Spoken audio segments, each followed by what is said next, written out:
Okay, Jalen, so looks like you've got color coding, keywords, capture dates, good for you, and flags for your best images.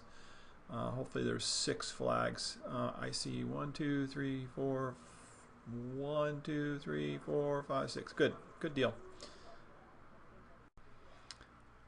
Okay, so you're helping this image a bit, I think. Now, I would be using as many of the tools as you can from this week along with last week's tools. And so I see a lot of light tones, shadow tones, contrast, black clipping, and so that's all fine. And if you can throw in some of those tools, then that would be great too. I just try to pepper them in on each assignment. I think that I went through and I saw some tools that you've used, and maybe there's some others that you didn't. So just make sure you're being very detail oriented in the work effort. Now, in terms of composition, this isn't the strongest idea. I would really start to think about how you can make a strong composition. Plunking this right in the middle of the frame on whatever that is, a piece of wood or something, it's probably not the best idea. So I would move in and really start to come up with some dynamic camera angles and things like that to really start to accentuate the pumpkin.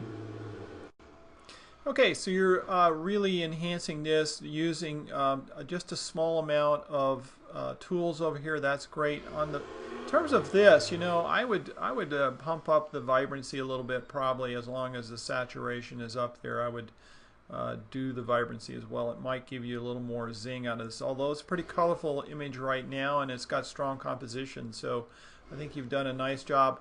And again, you're not overdoing it, and that's a good thing. Good idea here, strong composition. I would be working with clarity and maybe a little vibrance on these things just to kind of even give it more punch. Have to be careful about these highlights right there. I think it's acceptable at this point. You just don't want to get those too far out of range. Certainly it's got a lot of color. It looks like you're working with highlight tones and contrast, things like that, so that's good. It's an unusual camera angle here. I think it works nicely, and you've done some small adjustments. I think temperature warmed it up a bit, so there's a certain subtle difference between before and after, and I think that works. Now again, I would be using some more of those tools in here. You're using pretty much what we've done in the past, so I would explore some of those other tools as well. Nice idea here. Really like the selective focus that you've got. You're filling the frame nicely. The color is very vibrant. You've made a number of different adjustments over here that seem to work. Looks like you're doing brush stroke in here, and that's a good idea. Again, this is a strong composition. I really like the way you're filling the frame with the colors of the vegetables and the avocados and tomatoes. So you added brush strokes in here in a number of places, and that's a good idea. I don't see you using graduated filter, those kinds of things, spot removal. You should be using all those tools, because remember, the goal for you should be to use all those tools so that you can get a feeling for how they will apply to your images.